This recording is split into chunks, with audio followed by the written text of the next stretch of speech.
আসসালামু আলাইকুম। বিবিসি আন্তর্জাতিক বিশ্ব সংবাদে আপনাকে স্বাগত। শুরুতে সংবাদ শিরোনাম, পরে বিস্তারিত। বাংলাদেশের সর্বশেষ গুরুত্বপূর্ণ আপডেট সংবাদে আপনাকে স্বাগত। শুরুতেই সংবাদ শিরোনাম, পরে বিস্তারিত। প্রথমে জানাবো, পুলিশ কর্মকর্তাকে কুপিয়ে জখম করল আওয়ামী লীগের নেতাকর্মীরা। পুলিশ কর্মকর্তাকে কুপিয়ে জখম আওয়ামী লীগের 18 নেতাকর্মীকে গ্রেপ্তার। চট্টগ্রাম বন্দর থানার স্টল গোলা কোচিং এলাকা আওয়ামী লীগের নেতাকর্মীদের ধরতে গেলে এক পুলিশ কর্মকর্তাকে কুপিয়ে জখম করেছে আওয়ামী লীগের নেতাকর্মীরা। পরে অভিযান চালিয়ে 18 জনকে গ্রেপ্তার করে পুলিশ। আজ 2টার দিকে ঈশান মিষ্টিহাট সংলগ্ন সড়কে এই ঘটনা ঘটে। আহত পুলিশ কর্মকর্তা আবু সাইদ রানা বন্দর থানার পুলিশের উপপরিদর্শক এসআই হিসেবে কর্মরত। এরপর জানাবো, রাজধানীর চানখারপুলে 6 জনকে হত্যা, দ্বিতীয় দিনে সাক্ষ্য গ্রহণ চলছে।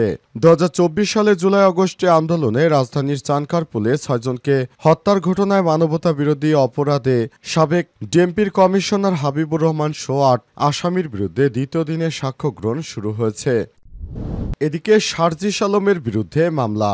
জাতীয় নাগরিক পার্টি এনসিপির উত্তরাঞ্চলের মুখ্য সমন্বয়ক শারজিস আলমের বিরুদ্ধে মামলা দায়ের করা হয়েছে। আজ গাজীপুর সিএমএম কোর্টে বাসন থানা বিএনপি সভাপতি তানভীর সিরাজ এই মামলা দায়ের করেন। এদিকে শান্তি প্রতিষ্ঠা এবং রোহিঙ্গাদের মানবাধিকার সহায়তা ত্বরান্বিত করতে মিয়ানমারে প্রতিনিধি দল পাঠাবে বাংলাদেশ, মালয়েশিয়া সহ 5 দেশ। মালয়েশিয়া বাংলাদেশের কয়েকটি আঞ্চলিক অংশীদার দেশ যৌথভাবে মিয়ানমারে শান্তি প্রতিষ্ঠা এবং রোহিঙ্গা শরণার্থীদের জন্য মানবিক সহায়তা ত্বরান্বিত করতে একটি প্রতিনিধি দল পাঠানোর সিদ্ধান্ত নিয়েছে বলে জানিয়েছেন মালয়েশিয়ার প্রধানমন্ত্রী আনোয়ার ইব্রাহিম। খবর রয়টার্সের। এবং সর্বশেষ জানাবো, হাসপাতাল থেকে বাসায় ফিরলেন জামাত নেতা ডক্টর শফিকুর রহমান। হার্টের চিকিৎসার জন্য দীর্ঘ 10 দিন হাসপাতালে থাকার পর বাসায় ফিরলেন জামাত ইসলামের আমির ডক্টর শফিকুর রহমান। আজ 11টার দিকে রাজধানীর ইউনাইটেড হাসপাতাল থেকে বসুন্ধরা আবাসিক এলাকার বাসায় রওনা হন তিনি। এই সময় দলের জামাত আমিরের গাড়ি বহর এবং রাস্তার দুই পাশে বহু নেতাকর্মীকে উপস্থিত থাকতে দেখা গেছে। প্রিয় দর্শক, এতক্ষণ শুনছিলেন সংবাদ শিরোনাম, এবারে বিস্তারিত। তবে তার আগে বন্ধুরা, অনুরোধ থাকবে এই সংবাদটিতে একটি লাইক দিন। এই চ্যানেলে আপনি নতুন হয়ে থাকলে আমাদের সংবাদটি দেখতে দেখতে চ্যানেলটি সাবস্ক্রাইব করে রাখুন। কমেন্ট করে বন্ধুরা আপনার মূল্যবান মতামত জানিয়ে দিন আপনি বিশ্বের কোন দেশ থেকে বা বাংলাদেশের কোন স্থান থেকে আমাদের সংবাদটি দেখছেন এবং শুনছেন। আর বন্ধুরা, এই সংবাদটি আপনার সোশ্যাল মিডিয়া ফেসবুকে শেয়ার করে দিন বন্ধুদের মাঝে, যাতে করে তারা আমাদের এই লেটেস্ট আপডেট সংবাদগুলো জানতে পারে। এবারে বিস্তারিত। পুলিশ কর্মকর্তাকে কুপিয়ে জখম আওয়ামী লীগের 18 সন্ত্রাসী গ্রেপ্তার। চট্টগ্রাম বন্দর থানায় সল্ট গোলা ক্রসিং এলাকায় আওয়ামী লীগের নেতাকর্মীদের ধরতে গেলে এক পুলিশ কর্মকর্তাকে কুপিয়ে জখম করেছে সন্ত্রাসীরা। পরে অভিযান চালিয়ে 18 জনকে গ্রেপ্তার করে পুলিশ। গত দিবাগত রাত 2টার দিকে ঈশান মিষ্টিহাট সংলগ্ন সড়কে এই ঘটনা ঘটে। আহত কর্মকর্তা আবু সাইদ রানা বন্দর থানার উপপরিদর্শক এসআই হিসেবে কর্মরত।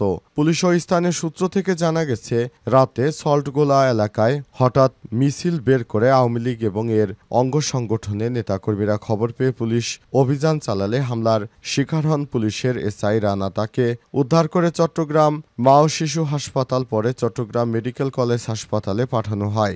ঘটনার পরপরই পুলিশ ও সেনাবাহিনীর সদস্যরা যৌথ অভিযান শুরু করে সে সময় 18 জনকে গ্রেপ্তার করা হয়। এলাকায় থমথমে পরিস্থিতি বিরাজ করছে। স্থানীয়রা জানান, নিষিদ্ধ আওয়ামী লীগের সন্ত্রাসীরা এখনও সক্রিয়, তাদের হামলার শিকার হয়েছে পুলিশ কর্মকর্তারা। আমরা অবিলম্বে সন্ত্রাসীদের গ্রেপ্তারে দাবি জানাই। বন্দর জোনের উপপুলিশ কমিশনার ডিসি আমিনুল ইসলাম জানান, আমার দেশকে বলেছেন, আওয়ামী লীগের নেতাকর্মীরা মিছিল বের করার চেষ্টা করলে পুলিশ বাধা দেয়। পুলিশকে কুপিয়ে জখম করা হয় এবং উপপরিদর্শককে আমরা জখম অবস্থায় পাই। আমরা অভিযান চালিয়ে অভিযুক্ত 18 জনকে গ্রেপ্তার করতে সমর্থ হয়েছি। চানখারপুল সহ 6 জনকে হত্যা, দ্বিতীয় দিনে সাক্ষ্য গ্রহণ চলছে। 2024 সালের জুলাই আগস্টে আন্দোলনে রাজধানী চানখারপুলে 6 জনকে হত্যার ঘটনায় মানবতা বিরোধী অপরাধের মামলায় সাবেক ডিএমপির কমিশনার হাবিবুর রহমান সহ 8 আসামির বিরুদ্ধে দ্বিতীয় সাক্ষ্য গ্রহণ শুরু হয়েছে। আজ ট্রাইব্যুনাল 1-এর চেয়ারম্যান বিচারপতি গোলাম মোর্তজা মজুমদারের নেতৃত্বে 3 সদস্যের আন্তর্জাতিক অপরাধ ট্রাইব্যুনালের বিচারিক আদালত বিচারিক প্যানেল দ্বিতীয় দিনে সাক্ষ্য গ্রহণ শুরু করে। জানা জানা গেছে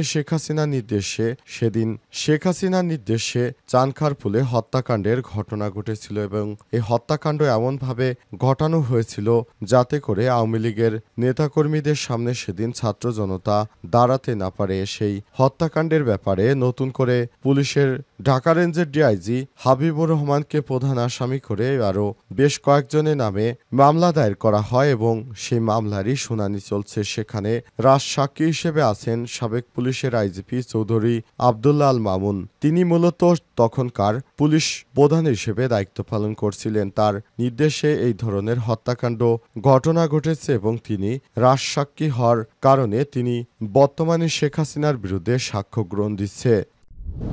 শারজিস আলমের বিরুদ্ধে মামলা। জাতীয় নাগরিক পার্টি উত্তরাঞ্চলের মুখ্য সমন্বয়ক শারজিস আলমের বিরুদ্ধে মামলা দায়ের করা হয়েছে। মঙ্গলবার 12 আগস্ট গাজীপুর সিএমএম কোর্টের বাসন থানা বিএনপি সভাপতি তানভীর সিরাজ এই মামলা দায়ের করেছেন। জানা গেছে, সাংবাদিক তুহিন হত্যার ঘটনায় বিএনপিকে নিয়ে অপপ্রচারের অভিযোগে শারজিস আলমের বিরুদ্ধে গাজীপুর সিএমএম কোর্টে 10 কোটি টাকার মানহানির মামলা দায়ের করা হয়। এ বিষয়ে মামলার বাদী জানান, অপরাধী চক্রের ভিডিও করা সাংবাদিক তুহিনকে হত্যার ঘটনায় শারজিস আলম না জেনে বিএনপিকে জড়িয়ে নানা রকম অপপ্রচার চালিয়েছে দলের ভাবমূর্তিকে নষ্ট করে। কারণে শারজিস আলমের বিরুদ্ধে বিএনপির পক্ষ থেকে মামলা দায়ের করেছেন তিনি। সেদিন সাংবাদিককে নাকি বিএনপির নেতাকর্মীরা হত্যার সঙ্গে জড়িত নয়, সুতরাং সাংবাদিক হত্যায় বিএনপির ভাবমূর্তি নষ্ট করেছেন শারজিস আলম। এই অভিযোগ তুলেই তারা মামলা দায়ের করেছে। মামলাটির শুনানি গ্রহণ করে অতিরিক্ত চিফ মেট্রোপলিটন ম্যাজিস্ট্রেট আদালত 2 এর বিচারক আলমগীর আল মামুনের বেঞ্চ সিআইডিকে তদন্তের নির্দেশ দিয়েছেন। ফেসবুকে দেয়া পোস্টে শারজিস লিখেছেন, গাজীপুরে এক বিএনপি নেতার চাঁদাবাজি নিয়ে নিউজ করায় দুপুরে আনোয়ার নামের এক সাংবাদিককে ইট দিয়ে থেতলে দেওয়া হয় এবং দৈনিক প্রতিদিনের কাগজের সাংবাদিক তুহিনকে গাজীপুর চৌরাস্তা চা দোকানে রাতে গলা কেটে হত্যা করে ছিনতাইকারী সন্ত্রাসীরা আনোয়ার এবং তুহিন বন্ধু ছিলেন। শান্তি প্রতিষ্ঠা এবং রোহিঙ্গাদের মানবাধিকার সহায়তা ত্বরান্বিত করতে মিয়ানমারে প্রতিনিধি দল পাঠাবে বাংলাদেশ ও মালয়েশিয়া সহ 5 দেশ। মালয়েশিয়া ও বাংলাদেশ সহ কয়েকটি আঞ্চলিক অংশীদার দেশ যৌথভাবে মিয়ানমারে শান্তি প্রতিষ্ঠা এবং রোহিঙ্গা শরণার্থীদের জন্য মানবিক সহায়তা ত্বরান্বিত করতে একটি প্রতিনিধি দল পাঠানোর সিদ্ধান্ত নিয়েছে বলে জানিয়েছেন মালয়েশিয়ার প্রধানমন্ত্রী আনোয়ার ইব্রাহিম। খবর রয়টার্সের। আজ 12 আগস্ট কুয়ালালামপুরে বাংলাদেশের অন্তর্বর্তীকালীন সরকারের প্রধান উপদেষ্টা ডক্টর মোহাম্মদ ইউনূসের 3 দিনের সফরের শুরুতেই ঘোষণা দেন তিনি। বাংলাদেশের দক্ষিণ পূর্বাঞ্চলে কক্সবাজার জেলার বর্তমান 10 লাখের বেশি রোহিঙ্গা শরণার্থী অবস্থান করছে, যা দেশের বৃহত্তম শরণার্থী শিবির হিসেবে পরিচিত। আনোয়ার ইব্রাহিমি এক যৌথ সংবাদ সম্মেলনে বলেন, মিয়ানমারে শান্তি নিশ্চিত করা আমাদের জন্য সর্বোচ্চ অগ্রাধিকার, পাশাপাশি অবিলম্বে মানবিক সহায়তা পৌঁছে দেওয়া জরুরি। প্রথমে শরণার্থীদের জন্য, এরপর ভূমিকম্পে ক্ষতিগ্রস্ত ভুক্তভোগীদের জন্য। আনোয়ার ইব্রাহিম আরও জানান, আগামী কয়েক সপ্তাহের মধ্যে এই মিশন পরিচালনার জন্য মালয়েশিয়ার পররাষ্ট্রমন্ত্রী সমন্বয় করবেন এবং এই উদ্যোগে ইন্দোনেশিয়া, ফিলিপাইন ও থাইল্যান্ড যুক্ত থাকবে। এই বছর আসিয়ান আঞ্চলিক জোটের চেয়ারম্যান দেশ হিসেবে মালয়েশিয়াকে এই উদ্যোগের নেতৃত্ব দেবে। তিনি আরও বলেন, রোহিঙ্গা শরণার্থীদের বিপুল সংখ্যক সামাল দেওয়ার ক্ষেত্রে বাংলাদেশের উপর যে চাপ সৃষ্টি হয়েছে তা আমাদের উদ্বিগ্ন করেছে। জাতিসংঘের তথ্য অনুযায়ী গত 18 মাসে মিয়ানমারের পশ্চিম রাখাইন রাজ্যে রোহিঙ্গাদের উপর ক্রমবর্ধমান সংঘাত এবং সহিংসতার কারণে প্রায় 1.5 লাখ রোহিঙ্গা বাংলাদেশে পালিয়ে এসেছে।